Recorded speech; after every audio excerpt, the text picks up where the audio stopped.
malaikat itu memang fisiknya adalah ruhani. Baik. Kemudian karakter berikutnya, malaikat itu memiliki sayap. Dan itu Allah sebutkan dalam beberapa ayat, di antaranya surat Fatir. Allah mengatakan, Alhamdulillahi fatiris samawati wal ard, ja'ilil malaikati rusulan uli ajnihatin masna wa sulasa wa ruba'.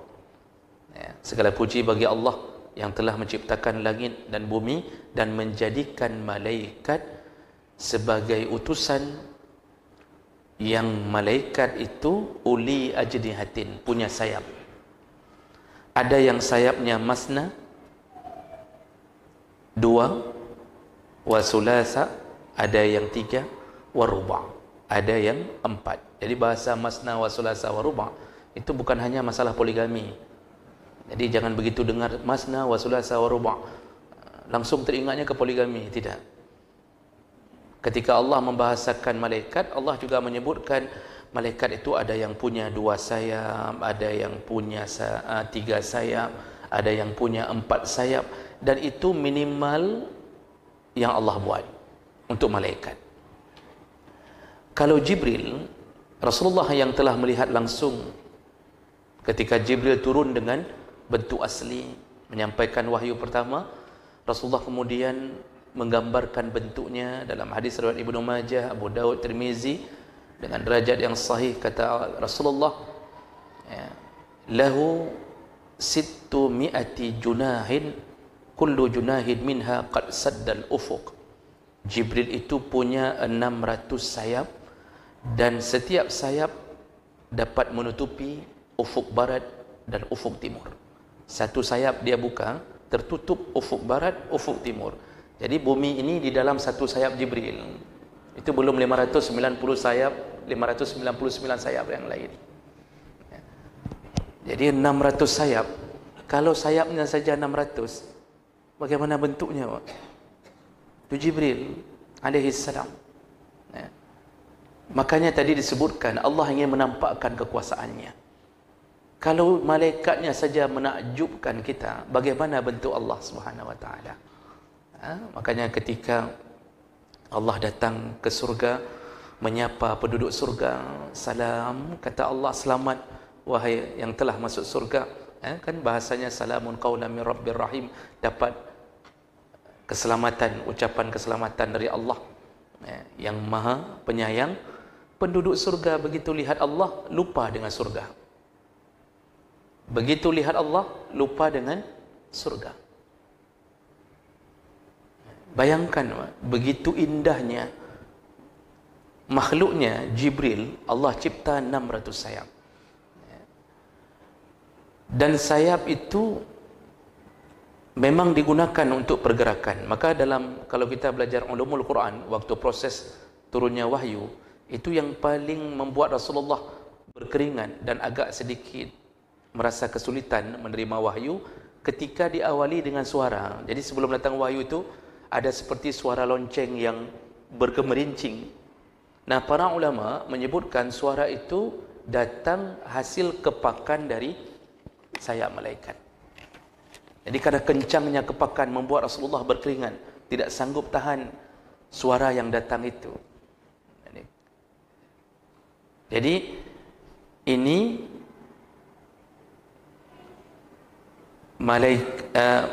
ciri-ciri ini digambarkan Rasulullah dalam keadaan manapun. Dalam salah satu hadis riwayat Bukhari, ketika ayah dari Jabir bin Abdullah, yaitu Abdullah bin Haram, yang meninggal dalam perang Uhud, ada seorang wanita yang menangisi Abdullah bin Haram, ayahnya Jabir bin Abdullah, yang mati syahid. Kemudian Nabi mengatakan kepada perempuan itu, tabkina aw la tabki, ma zalatil malaikatu tudilluhu bi ajnihatiha hatta rafa'tumuhu. Wahai ibu, engkau mau menangis atau engkau berhenti menangis, maka malaikat sedang menaungi Abdullah bin Haram dengan sayap-sayapnya sampai kalian mengangkatnya. Jadi ketika dia terbujur jasadnya terbujur di padang Uhud itu, malaikat turun menaungi jasad-jasad yang syahid membela nama Allah. Dan ini Rasulullah bisa lihat. Rasulullah itu bisa lihat dengan izin Allah tentunya. Rasulullah langsung mengatakan, ini jasad ini malaikat sedang menaunginya dengan sayap-sayapnya. Dalam hadis yang lain, malaikat pun mengepakkan sayap kepada para penuntut ilmu. Kata Rasulullah dalam hadis riwayat At-Tirmizi, Abu Daud, wa innal malaikata la tad'u ajnihataha ridan li talibil ilmi. Malaikat kalau melihat ada orang yang menuntut ilmu, dia bentangkan sayapnya untuk menunjukkan ridanya kepada penuntut ilmu. Makanya kan masjid, ketika kita datang dengan ikhlas, walaupun waktunya cuma 40 menit, tinggal 10 menit lagi, tapi malaikat datang bergerombol menaungi orang-orang yang ada di dalam masjid. Bukan satu dua malaikat, karena dalam hadis mereka mengajak semua malaikat yang lain yang dalam kelompoknya datang ke sini. Di sini para penuntut ilmu. Nah, apa yang mereka lakukan? Mereka kepakkan sayapnya, lalu mereka seperti melindungi. Artinya mengepakkan sayap, iaitu mereka ridha. Lalu mereka berdoa, Allahumma ighfir lahu, Allahumma arhamhu, ya Allah, sayangilah orang-orang yang sedang menuntut ilmu ini, ampunkanlah dosa-dosanya. Makanya paling hebat orang yang menyempatkan waktu dari maghrib ke isya sebentar. Tapi tidak ada hadis yang mengatakan malaikat datang ke kedai kopi lalu mengepakkan sayapnya sampai para peminum kopi itu kembali ke rumahnya. Enggak ada. Ana apa ya? Tapi Masya Allah, apalagi yang model menuntut ilmu, memang dia musafir, safar untuk menuntut ilmu, itu sepanjang perjalanan, meninggal pun dalam menuntut ilmu dianggap syahid oleh Allah Subhanahu wa taala. Jadi anak-anak kita yang kita lepaskan di pesantren, sudah lepaskan saja, jangan ada keraguan-raguan. Bukan anak yang nangis, mama nangis malam, terus nangis, teringat anaknya, terbayang ikan asin. Pesantren hari ini enggak ada lagi ikan asin, Pak. Pesantren hari ini permainan daging ayam. Jadi jangan sedih lagi. Kalau masukkan anak ke pesantren, sudah pulang, tenangkan istri. Bapak pun jangan nangis. Bapak tenangkan istri, tapi bapak sendiri nangis. Nanti yang jemput anak orang tua dengan alasan mama enggak tahan, enggak ada kamu nak, pulanglah. Padahal malaikat sedang menaunginya. Lebih hebat sayang malaikat daripada sayang kita. Ini bermasalah. Kadang-kadang kita ini tidak tahan dalam ujian, berpisah dengan anak sementara, tapi berkumpul nanti dengan ilmunya selama-lama. Jadi sabar-sabarlah, jangan sering-sering kunjung. Ini kadang-kadang kirim hari ini, besok dah nampak, lusa nampak lagi, kemudian hari ketiga nampak lagi, hari keempat nampak lagi, terus nampak. Jadi penampakannya terus-terusan di pesantren itu, sampai guru pun heran, ni yang mana yang masuk pesantren, mamaknya atau anaknya ini? Jangan sering-sering begitu, lepaskan, Allah yang akan melindunginya.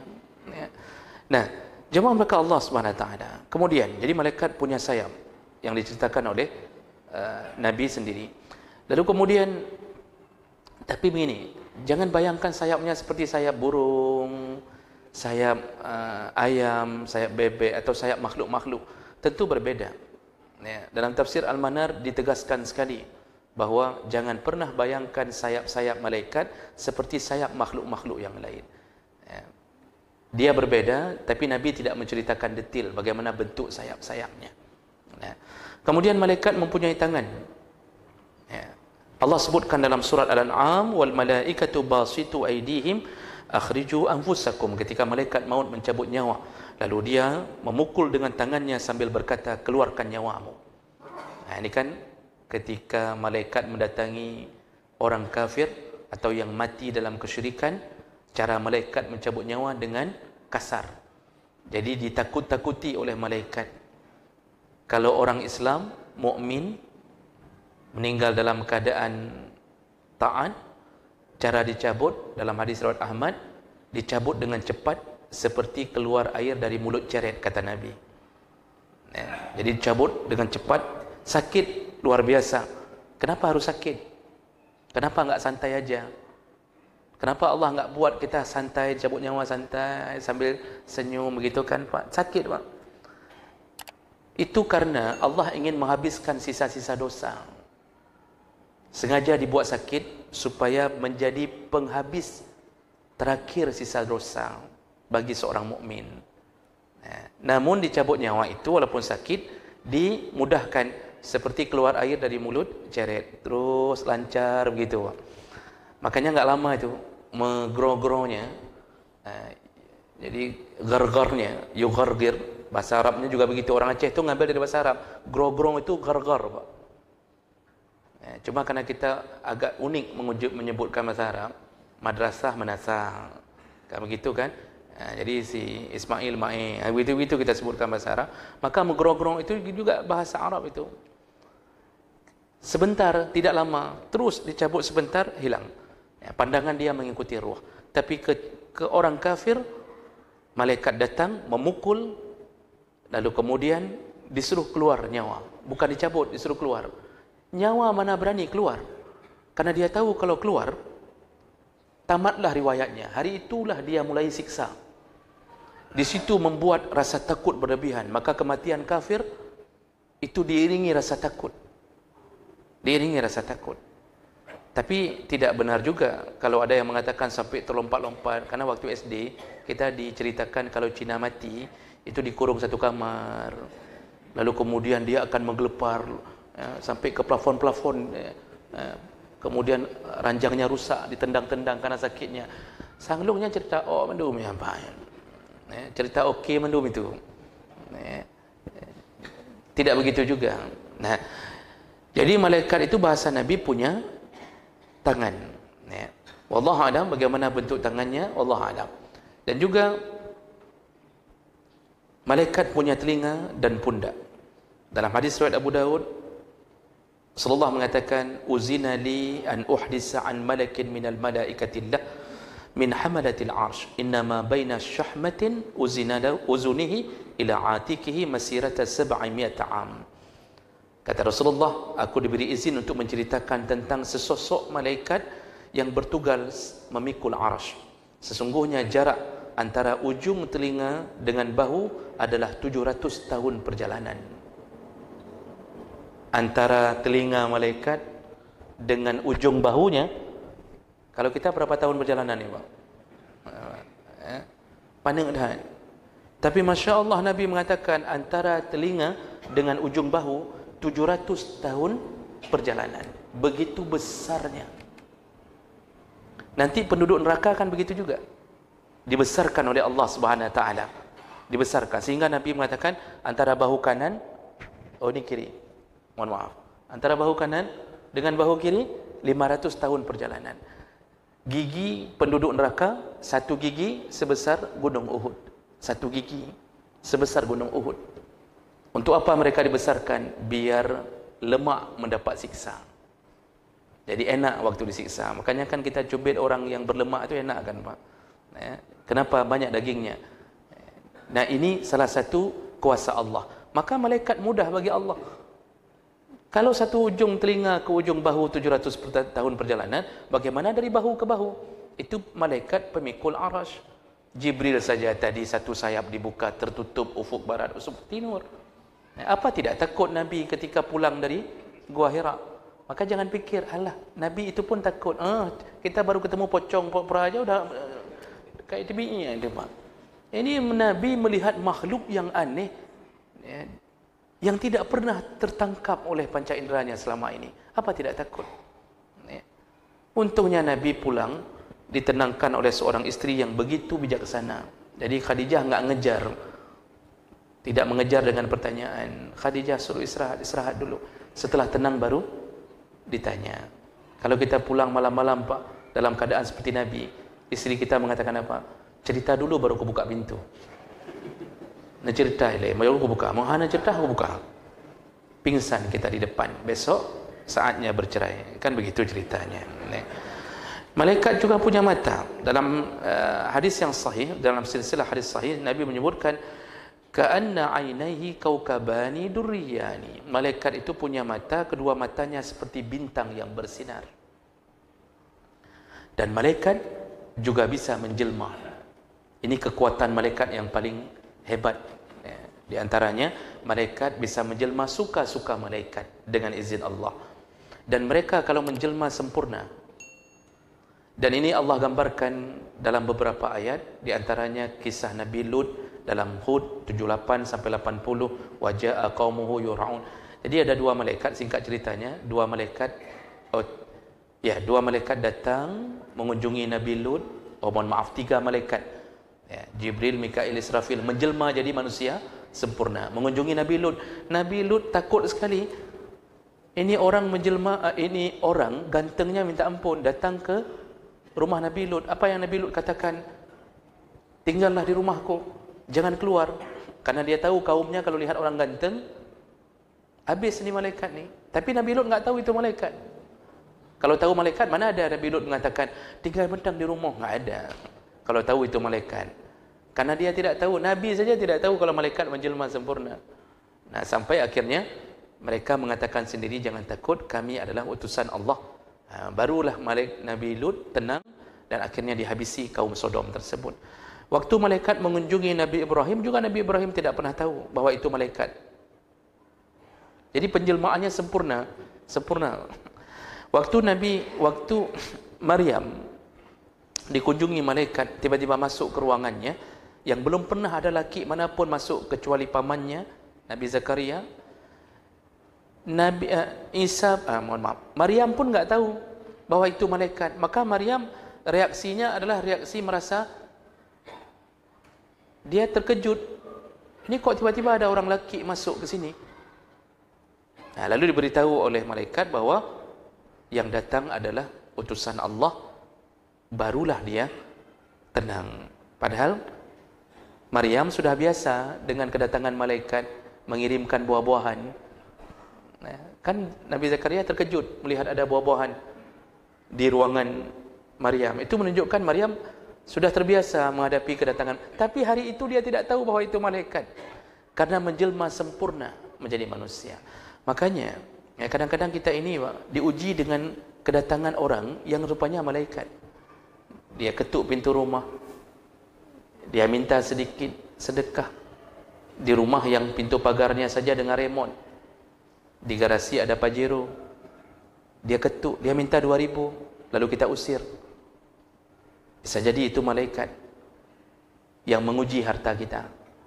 Maka hati-hati menghadapi orang-orang yang kira-kira mempunyai kesan ada ujian. Itu kita tetaplah taat. Kalau taat dimanapun, kapanpun, insyaAllah selamat. Nabi Muhammad ketika didatangi oleh Jibril, dalam hadis Jibril, yaitu tentang seorang datang dengan rambut hitam legam, baju putih sekali, wajah tampan sekali, duduk langsung lututnya ditempel ke lutut Nabi. Sahabat dah geram, sahabat dah pegang pedang. Ini kurang ajar nih orang, datang ke Nabi langsung tempel lutut. Kata Rasulullah, tenang.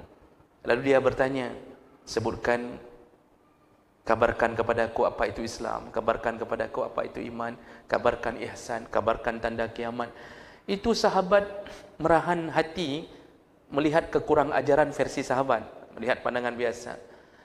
Sampai selesai, di ujung hadis baru Nabi mengatakan, tahukah kalian siapa itu? Tidak tahu ya Rasulullah. Rasulullah mengatakan, itulah Jibril. Jadi sahabat pernah lihat Jibril, cuma dalam bentuk manusia. Mungkin kita pun pernah, tapi dalam bentuk manusia. Makanya kita tidak tahu. Maka berbaik-baiklah dengan orang. Mungkin itu salah satu ujian kita. Baik, nanti kita sambung kembali, dan kita akan terus membahas seputar masalah iman kepada malaikat. Dan nanti kita sambung dengan rukun-rukun iman yang lain. Subhanakallahumma bihamdik, asyhadu an la ilaha illa anta, astaghfiruka wa atubu ilaik. Wassalamualaikum warahmatullahi wabarakatuh.